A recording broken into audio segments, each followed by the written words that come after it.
welcome back into the Lions247 Podcast. I'm Tyler Donohue. We got a bunch to get here on a new episode. Thanks to Mark Brennan for joining us. You'll actually hear from Daniel Gallen again a little bit later here in this edition of the Lions247 Podcast. A new football series has been scheduled for Penn State. We'll talk about that. An incoming Nittany Lions basketball player featured in 247 Sports' latest rankings on transfer portal players for basketball. Daniel wrote a couple features there. We'll talk about those stories and more. But first, a lot of recruiting to get to. And Brian Dohn is our main attraction. 247 Sports national recruiting analyst. Always fortunate to get him on. And Brian, it comes at a good time because official visits are being scheduled all over the place. Penn State will be the recipient of several of them. But how is springtime on the recruiting trail treating you? Well, listen, after the last two springs of where you're, talking about, well, what'd you see on your, WebEx visit, and where coaches are walking around showing their phones so kids can see campuses. Yeah, I think this is a little better. And it's kind of a fun time of year because kids are scheduling official visits. They've made their big pushes in March and April for spring practices.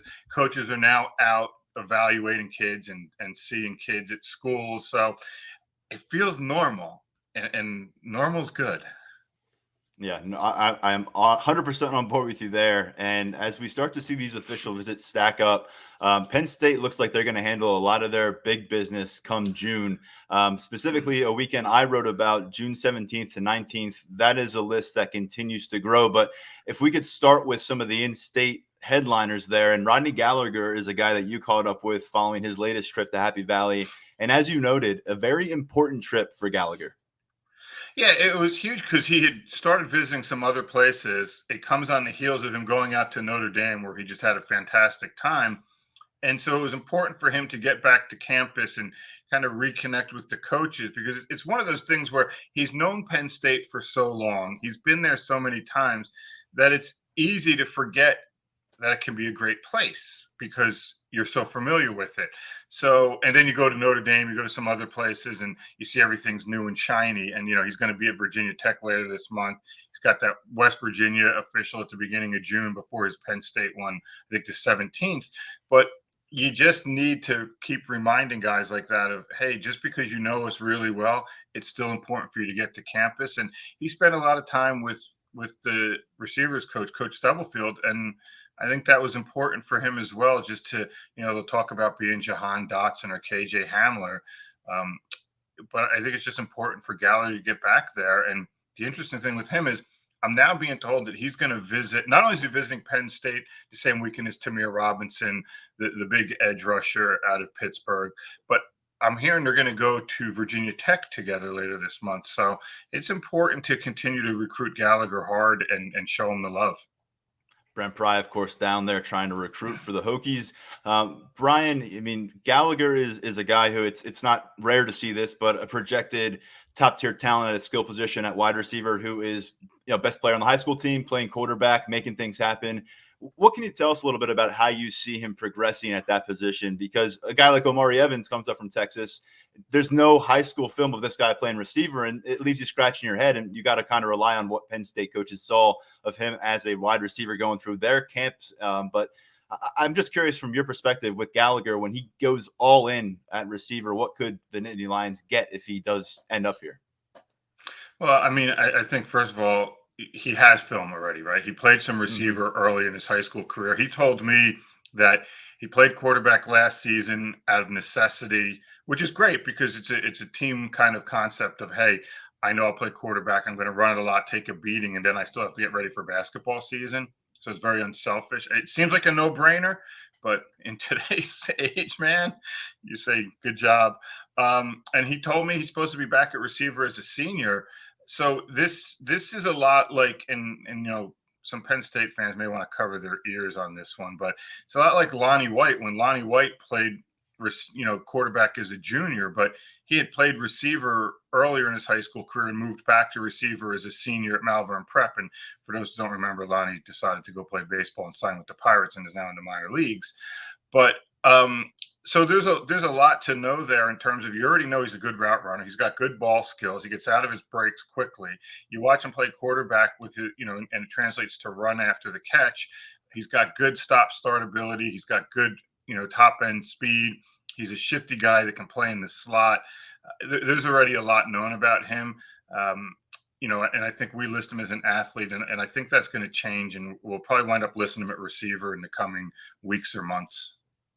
Brian, last time you were on the show, we talked about Tamir Robinson and his development from a physical standpoint. There's been some developments with his recruitment, locking in that official visit with Penn State, and now a West Virginia trip no longer on the itinerary for Robinson. Things shifting a bit in his recruitment as we get to a kind of a key stretch late spring.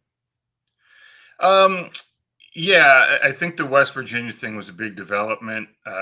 He was going to make the official, like I said, the first weekend of June. He said that's no longer the case. I'm not going to start airing out what happened, but let's just say that right now, West Virginia and Robinson's camp are not seeing eye to eye on things, which opens up a huge opportunity for Penn State because, one of the things you keep hearing with West Virginia is they're talking about a lot of NIL money for kids. And that's really enticing to some.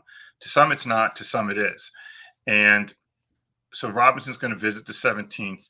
He's got to continue to work his relationship with Manny Diaz and, make sure he's comfortable there, see his fit in the defense at Penn State if that's where he decides to go. Now, I mentioned Virginia Tech earlier with him. It's interesting. He had a really good relationship with Brent Pry, who was obviously Penn State's D coordinator before getting the head job at Virginia Tech. And Brent Pry is not a guy that got mentioned a lot in recruiting because as a coordinator, you don't do as much as maybe some of the other guys. But he was a really good recruiter, and he was fantastic at building relationships with kids, especially when those kids came on campus. And so I think Virginia Tech is somebody to really watch there. Haven't heard him mentioned a lot with Pittsburgh. So I can see it as being like right now, I think it's more of a West Virginia Penn State battle. He was just down at Miami a little while ago. I could see the Canes being involved, but he's supposed to be 6'5" now, right? He keeps growing, edge guy, kind of fits what Penn State has done in the past with those guys. So I'm interested to see how this one plays out. Down in Virginia and Fairfax, Tony Rojas has 4 finalists. He's got 4 official visits. Penn State, Clemson, Miami, Georgia. Same weekend, June 17th to 19th, as we talked about with Robinson and Gallagher, and a list that keeps growing here for Happy Valley.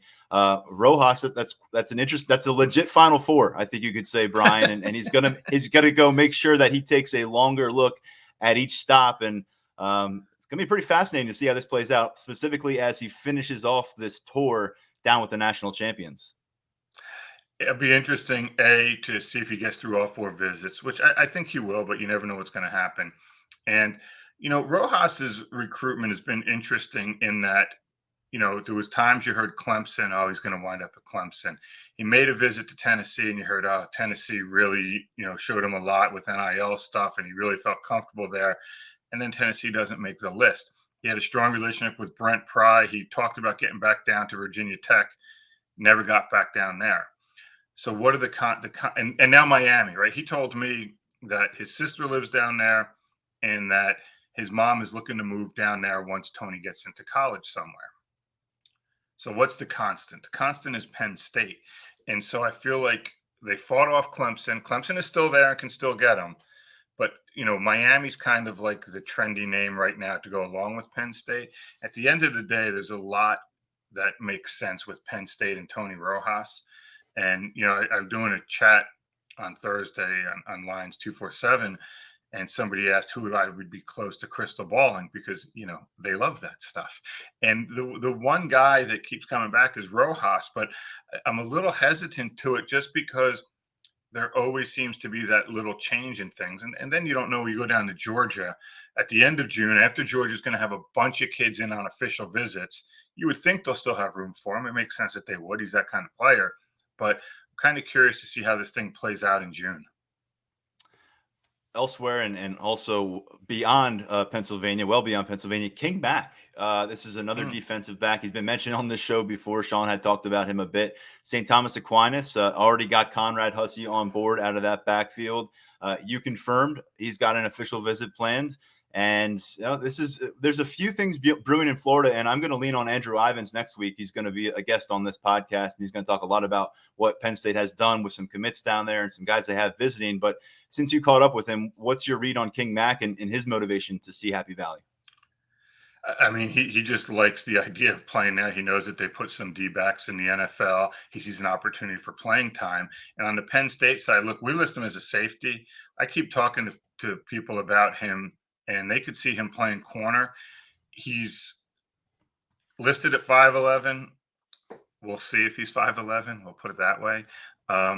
But he can run. He's got great speed. And so maybe you're willing to go a little smaller at corner than you would at safety for that. It doesn't mean at 5'9", 5'10", you can't play safety. You can. But you would think in the Big Ten you want a little bit bigger guy in the secondary playing safety, coming down with some of those run fits. But, I mean, the kid's athletic, and he runs really fast, and he's got loose hips. So that's pretty good combination of things on why you would want to get him on campus. And a good month in April down in Florida. They got Hussey on board from St. Thomas Aquinas, the quarterback, Marcus Stokes. A guy I caught up with earlier this week, Brian, is Kavion Keys. Had a heck of a junior year, helped them win a state championship down there in Virginia. And he's a guy that he's trying to piece it together here. It's getting a little bit late in the game for the official visit window when you're trying to juggle potentially 5 visits. But he told me Penn State's going to be on that list. So is North Carolina. And then there's some programs, Virginia Tech among them. Again, Brent Pry popping up. I love what he put out there as a junior. I'm very intrigued by him, but he's been unable to get here to campus. So you're kind of waiting on that from a Penn State perspective. So I think one thing to keep in mind when people are talking about getting kids to campuses, and I'm not talking about Kavion in particular, but just in general, a rule of thumb to keep in mind before people are like, oh, how serious can he be? He didn't make it here in the spring. For some people, it's easy to get to places. For some people, it's a little more difficult. And for some, it's really hard. And Kavion Keys is a kid who was going to visit Rutgers at one point, and it fell through. His ride fell through. He was going to visit Virginia Tech in March. His ride fell through. He was going to go to UVA. There were problems with the schedule there. He had told me in the past he wanted to get to Penn State. It's not that easy because it's not like Penn State says, just pick any day you want to come to campus. There's certain times for him to come to campus, for when coaches are going to be there, for when things aren't going on. Like, the Big Ten meetings were just going on. So even if a kid came on campus now, James Franklin isn't there and the staff is out recruiting. So there's certain things, not to mention the academic calendar and how it sets up. So Keys, he wants to get to Penn State. I could see him getting there. I think one of the things is you look at like Penn State's desire to get him there and kind of learn more about him, because you get to spend some personal time together, is important. And I think, it could factor into why maybe they're, Kenny Johnson's out there setting up visits and everything, and they're not kind of pushing there as hard as maybe they could, maybe moving forward. But Keys is supposed to visit Virginia Tech at the end of June on an official. He's trying to set up North Carolina. He's trying to set up Penn State. It's, the other part of it is, Penn State may want him on a certain weekend. They're bringing in a lot of their commits on the 17th. Do they want him there on the 17th as well? And so maybe Virginia Tech wants him on a certain day, or North Carolina. So there's a lot of parts to juggle with this stuff. It's not just like, well, why hasn't he set a visit? Yeah, down in Richmond, Virginia, all Metro picked down there, 15 sacks per the Richmond Times-Dispatch. Monster season for him. We'll see how that pans out. Brian, another guy here back locally and looking at Pennsylvania, London Montgomery. When we had you on last, you said you were going to be keeping a close eye on his track results, and he posted some earlier that got my attention back in April. Where do you think London Montgomery is progressing as a prospect at the running back position? Yeah, I think when you see the speed, he's running at 10.8s, I think, again. I know he told me he wants to get to 10.7, 10.6. But for me, I look at it from Penn State. Looks like they're going to get him on an official on the 17th. It's almost worked out that it's there. It's not quite, in stone yet. He wants to visit Rutgers or some other places he's going to want to go check out on official visits, because the process kind of came at him quickly. He didn't really have much going on until January, made a visit or two, and he's gotten to Penn State a bunch of times, and that's a good sign. And I feel like, Penn State offered another running back in the 23 class. I believe, Tyler, you maybe DM'd with him a little bit. I think out of Georgia, if I remember right. But that doesn't have anything to do with Montgomery. They're just continuing to recruit running backs because that's what you do. But I think Lyndon Montgomery is going to take his time, look at a lot of different things, and find that it's going to be very difficult to pick somewhere that is not Penn State. That offer was Dontavius Braswell. He's been a rising name down there, picking up some steam in the SEC. Penn State offers him. And Penn State also put out an offer. You're seeing some of these long-distance 2023 offers pop up. Jalen Braxton down in Frisco, Texas. Within 12 hours of getting that offer, he had an official visit lined up with Penn State. Brian, isn't that part of this stage of the calendar right now? You're putting out some of these offers and trying to get the reciprocated official visit from guys that are just really outside of what would be a drivable distance or something you could do on your own dime. Well, and I think that's a big thing. So again, we talked about the evaluation period. And so that's a big point with this. You go to the evaluation period and you learn about some new guys, and it depends how it works. Hey, if you make an official, we'll offer you. Well, I'm not making an official unless you offer. So it's stuff like that. And I get it from a kid's standpoint. He's got offers. He wants to go visit a place that he knows he can go to and commit to. So, but that's part of the process. And it also speaks of the Penn State brand, because there's not a lot of schools that can say, okay, here's an offer, and then the kid's like, all right, let's set the official. It doesn't happen a lot of times. It happens with some elite schools, and Penn State's one of them. And yeah, if I'm a kid from Texas, I've probably watched Penn State on TV at some point. You've had to hear about the whiteout if you're a recruit. So yeah, you set the official and you learn a lot more about the school. And it's from Texas, where Penn State has had success recruiting down there before. So it's not like they're never down there. There's not a lot of one-way flights in the State College either, Brian. So it's you got to be willing to plan a trip with your parents and all that stuff and to get here. But clearly, it's paid off a lot for some of these official visitors turning into commitments down the road. We've seen it time and time again. Got the spring official visit window. Why not take a chance here? Offensive line class, you've talked about it a lot, being a cornerstone of this 2023 group for Penn State. It's a top 10 class right now in 24/7 Sports rankings. 11 guys on board, and 4 of them are offensive linemen. And one you spotlighted in a feature for 24/7 Sports this week, guys you would place a bet on in the 2023 class who end up as first-round picks down the road. And you went with the Penn State commit, and I'm not surprised because you have been stomping your feet in favor of this guy being a big-time prospect for a while. Yeah, I mean, he does a lot of things that you want just outside of being a great football player. Smart kid, great kid, really good family, has a brother who wrestles at Navy. Alex Birchmeyer, we're talking about, from Broad Run down in Ashburn, Virginia. He's a kid that is a high-level wrestler, state champion twice already in wrestling. Speaks of the flexibility, body control, ability to manipulate your body in a lot of different ways. And he's got the size. And what I really, really like about Alex Birchmeyer is he knows who he is. We originally rated him as an offensive tackle, and he hit me up and he's like, yo, I'm a guard. Can you put me at guard? And, we had talked about it as a rankings committee about moving him to guard, so the timing was perfect. But a lot of kids are like, oh, I'm a tackle, and you're like, I get it, but there's not a lot of 6'3" tackles in the Big Ten who have maybe an inch or two of plus arm length, and that's it. So Birchmeyer knows who he is. He's tough, he's hard-nosed, he's a road grader, he's physical. I can go on and on and on about him, but when you look at his athleticism and his technique and his desire to be great, that's a really good combination right there. Phil Troutwine and the Nittany Lions are not done yet with this offensive line class. I'm going to toss a few names your way. You can take it wherever you'd like, but Evan Link, Samson Okunlola, and then Logan Howland, who in the Hun school now is reclassified, formerly played tight end. I caught up with him a bit earlier. It sounds like Penn State's well-positioned to maybe get an official visit from him, but some intrigue with this guy, popping up in the 2023 class. Well, yeah. So Okunlola, I'll see him on Sunday. He told me he didn't have anything set up when I was texting with him on Wednesday. All these days run together sometimes. Um, so with Evan Link, I expect him to be on campus in June for an official visit. Logan Hallen's interesting, and I'm going to see him Thursday evening during a workout at his school. So I'm curious. I'm curious to see him. I want to see what all the hubbub's about, as we say. Maybe 50 years ago we would say that, but he's a former tight end who's making a transition to offensive tackle.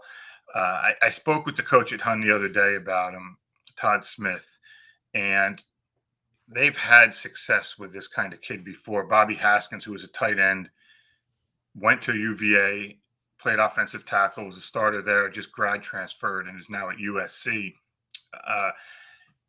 They produce a lot of offensive linemen at the Hun school. You look, their offensive line across the front are FBS kids, Power 5 kids consistently when Todd Smith has been there. And so he's raving about this kid. I want to see what he's about. Now, he's set some officials.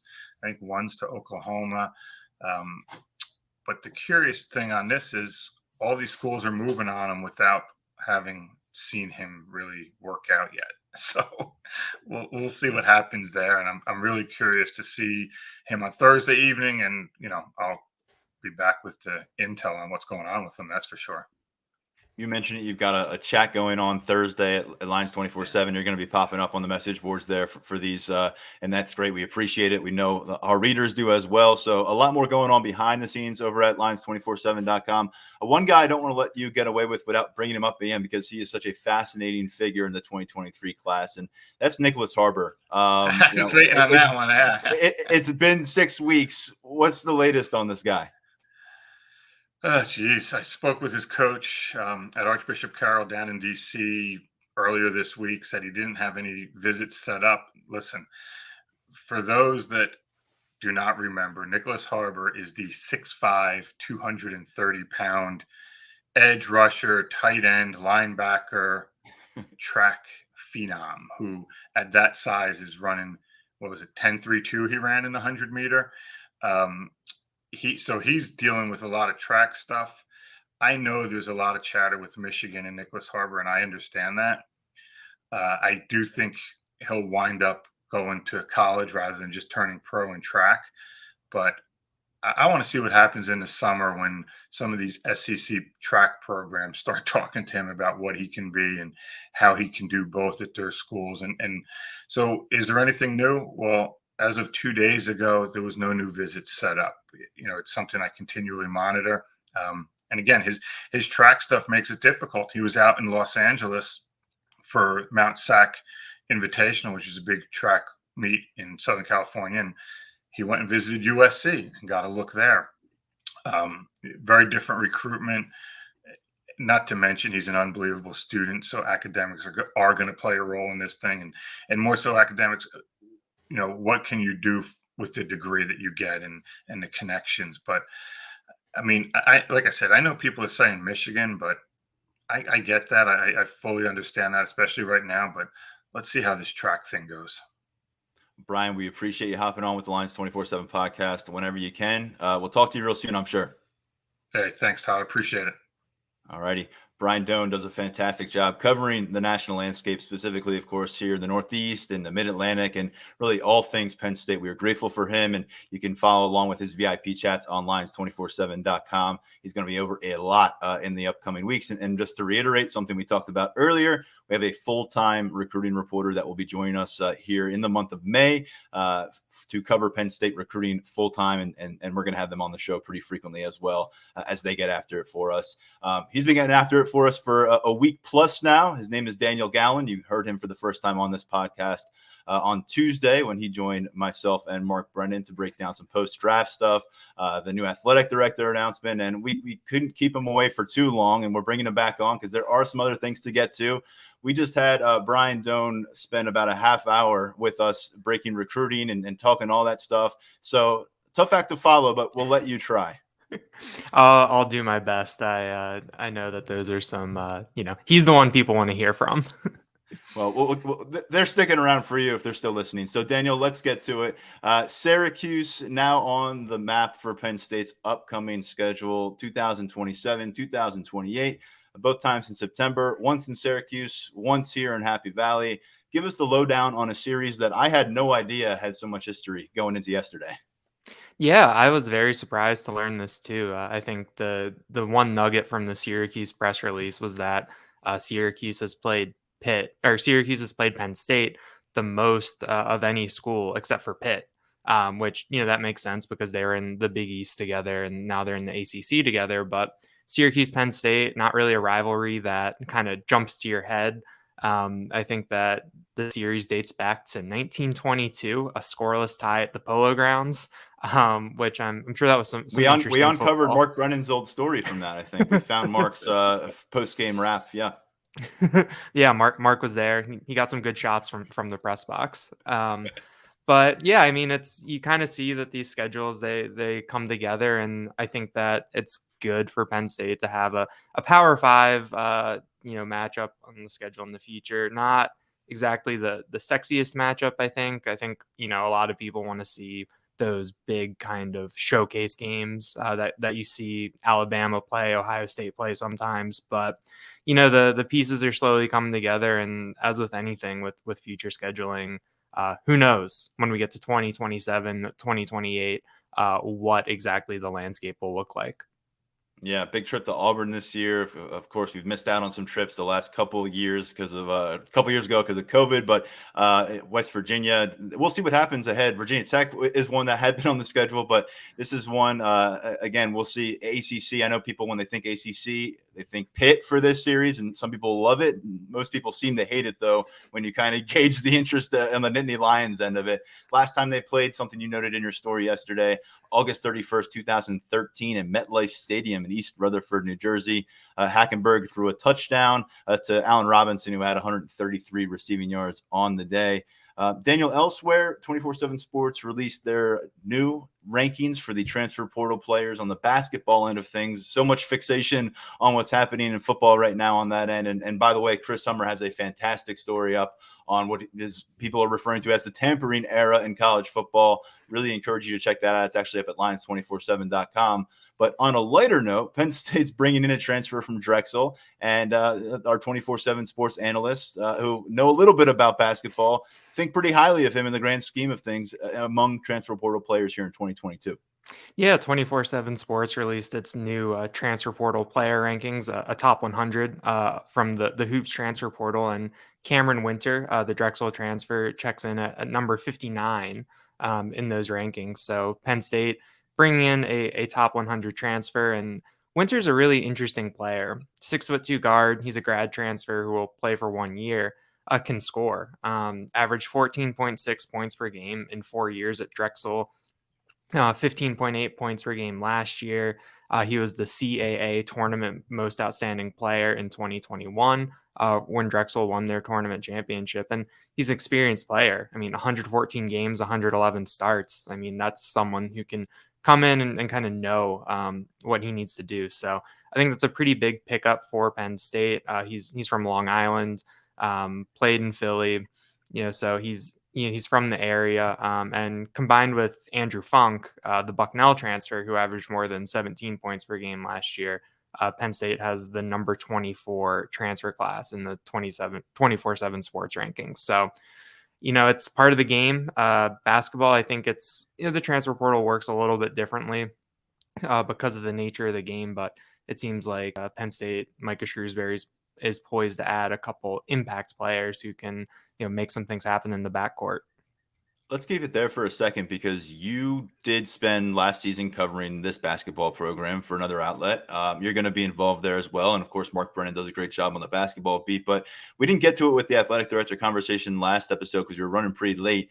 But there was, the basketball conversation of how do you make sure this is a destination job? How do you make sure that Micah Shrewsbury would stay here if he is able to continue to elevate it? How do you make sure that he can build a program? And you mentioned a top 25 transfer class. They had a top 25. I think it was number 25 recruiting class by 247 Sports. That would seem to be a good combination. What's your read on the early stages of year two, the Shrewsbury era? It's going to be really interesting where I think that on the surface, the results might not necessarily they'll look a little different. I don't want to say that it like the final record might be a little worse, but it would be it's going to be a nonlinear progression basically. Last year they brought in 4 or 5 experienced transfers. This year they're bringing in 5 freshmen. So I think that the talent level of the program is going to rise, but at the same time the experience level is going to go down, and maybe some of the games that Penn State was able to keep close last year because of guys like Greg Lee, guys like Jaheim Cornwall, these fifth-year guys who came in and kind of been around the block a little bit. They kind of knew what they were in for, maybe with freshmen instead of fifth-year guys in those roles, 18-year-olds versus 23 and 24-year-olds. It's a pretty big difference, but I think you're getting a really good infusion of talent.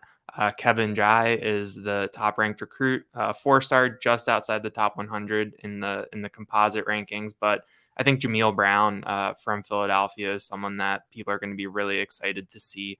A 3-star guard from Westtown, who finished his career at Westtown School. So I think that things are the arrow is pointing up, and I think that even after next year, the arrow is still going to be pointing up, even if the on-court results look a little bit different. But I think it's kind of the thing to keep in mind that, it's just nonlinear progression. I think that there will be some steps forward, even if when you get down to the final numbers and, the final scores, it might look a little different. Little state of the program from Daniel Gallen on May 5th, 2022. We'll see where it goes from here for Penn State basketball. But just to peek into what, we'll get into some basketball conversations. Quite frankly, we don't get the listeners when we headline with basketball as much on the show, but we do want to pop our head in there as much as we can, especially when things pop up such as this. Daniel, let's move it back to football naturally to finish things out here on the Lions247 podcast with our 5-star mailbag. And you can drop your 5-star rating and review at Apple Podcasts, along with your question on whatever you want to know about Penn State football, recruiting, any kind of topics, throw our way, especially this stage of the offseason. You can do that on the message board too at Lions247.com if you're a member. Subscribe if you're not, but if you're already on board there, just reply to our podcast post with a question, and we'll do our best to get to it on a future episode. We hope to have a bunch stacked up heading into the summer. Let's start with this one. Which position room faces the toughest task of replacing players lost to the NFL? The conversation was the centerpiece of our last episode. Daniel breaking down all the guys who are getting their shot in the league. And I'll let you start because you had a couple pieces up on Lions247.com this week. One was about the offense and special teams replacements that are going to be necessary. The other was about defense. Nice work there. What stood out to you, I guess, and you can kick off this conversation. Yeah, I think in terms of guys who are in the NFL now, who were on the roster last year, you look at linebacker. You lost 2 starters to the NFL, plus Jesse Luketa, who filled in there admirably. And Ellis Brooks had 100 tackles. Brandon Smith had 81 tackles. That's a lot of progression. And then what's behind them is a little unproven. I think that you have a lot of faith in Curtis Jacobs moving to the Will. He's a talented player, and I think he's someone who could be kind of a breakout performer this year. But Jonathan Sutherland making that move down from safety, I think that's a good kind of stopgap at the Sam spot. I think that you kind of know what you're going to get there. It's going to be some competency. But in the middle, Tyler Elsdon or Kobe King. And then behind them in terms of depth, Mark Brennan had his depth chart round up from the blue-white game. And there's some walk-ons, some young players, freshmen, redshirt freshmen behind them. And it's kind of a lot of questions. I mean, at linebacker last year, I think Penn State was pretty fortunate that they stayed healthy. And in terms of guys missing games, it was Ellis Brooks, and you could just plug Jesse Luketa right in there for him. But moving forward, I think that linebacker has a lot of questions because of who heard their name called or who signed over the weekend. I would say, first off, a tip of the cap to Taylor Stubblefield and what he's done with the receiver room. The fact that neither of us are even really giving that much of a glance, and despite the fact they lost an All-American, guys at the top of near or at the top of a lot of record books for Penn State with Jahan Dotson. It is linebacker. Luketa was able to contribute there, whether people loved him or not as a linebacker. He was able to step up if those targeting calls that pop up or an injury. He was really important part of that depth last year and was able to stabilize them in some key spots. And I mean, again, another guy that fans didn't necessarily clamor to as part of the LBU thing was Ellis Brooks. 100 tackles last year. Certainly was left playing his best football in a Penn State uniform, which is a good thing. He's going to get a shot with the Green Bay Packers as an undrafted free agent. But Brandon Smith is another guy that's not an All-American. Now, none of these guys are Micah Parsons, but they played a lot of Big Ten football. You'd think they know what to anticipate from the bright lights a little bit. They know what the live bullets look like when you're facing Big Ten speed, when you're facing SEC speed as well. So to me, that is a missing ingredient right now. We don't know what it's going to look like when the light turns on for a lot of these guys. I think that includes Curtis Jacobs as a leader, as a forefront kind of player in this defense. How's he going to react to that role? And I think for whether it's Tyler Elsdon or Kobe King, being the man in the middle and making sure that information is disseminated and Manny Diaz attack is getting implemented as it needs to, because we're going to have some early tests in front of them for the Nittany Lions, I think. And, Jonathan Sutherland's a big question mark. I know that a lot of optimism coming out of spring camp about the way he's handled himself and that Sam role. And I'd love to see that shape out. It'll be a cool story for a 6-year guy who's meant a lot to the program on special teams and as a leader. But I'm not sure necessarily how much we'll see of him on the field in terms of snaps because of how they may use some of the defensive backs. So look, those are just the main guys, and those are the guys that we know some about, but not even a lot. And so you start to go down the list. Is Abdul Garter going to come in as a freshman and be ready to play? Charlie Catchier, unfortunately, been unavailable for a lot of his career. So that's a very valid question mark, and that's still an area where that the transfer portal, if it can help you still. And remember, AJ Litton popped up last year, I feel like in June, coming in after a year of hiatus from college football, and he ended up being a pretty important player for your special teams unit. So maybe you get some kind of addition, but Manny Diaz came in and a big focus of his, and he talked about really savoring it. You heard it, Daniel, was working with these linebackers day to day. So this is kind of his baby. And if it looks like scrambled eggs out there on Thursday night in Purdue, the finger's going to be pointed at the new DC, right? Yeah. Also, in terms of guys who are coming in, I wouldn't discount Keon Wiley either. I think that I had talked to him for a story last month, and he's pretty vocal about he wants to come in. He wants to be a factor early. He's doing everything that he can. So I think that what we see now on the linebacker depth chart, like what Mark has up right now on Lions247, it's going to look a little bit different, but still, I mean, just really getting into it. Purdue prime time against an interesting offense just right off the bat. I think that there's, the defense lost so many players that there's going to be the growing pains, but I think that the growing pains at linebacker, I mean, it's hard to cover that up. So you're right that it's going to be a really interesting start on that Thursday night. Oh, well, we got a lot of time to assess both sides of the ball here in the months ahead. We'll continue doing that. Mark Brandon, as you noted, kind of went through the blue-white game. God bless him. Obviously, it was an interesting format to do that. Some guys were available for part of it, the live action, some weren't. But it did a nice job piecing together who was involved, how much they were involved, who was sidelined, and kind of setting the stage for something you just said, very much an incomplete defense. I keep stressing that Zane Durant's the only scholarship addition at this point. He's a big one, but a lot to come. I'll have a story up here on Thursday, actually, about all the scholarship guys that this program is set to add between now and the start of preseason camp. It is a long list of incoming players, potentially impact guys in all three phases as well. Daniel, thanks for hopping on with us for another episode. Really appreciate it. Yeah, thanks for having me, Tyler. Looking forward to getting more of these under my belt. All right, awesome. Well, that's going to do it for this episode of the Lions247 Podcast. Thanks again to Brian Dohn for joining us. And for producer Lance Glynn, I'm Tyler Donohue. We'll talk to you soon.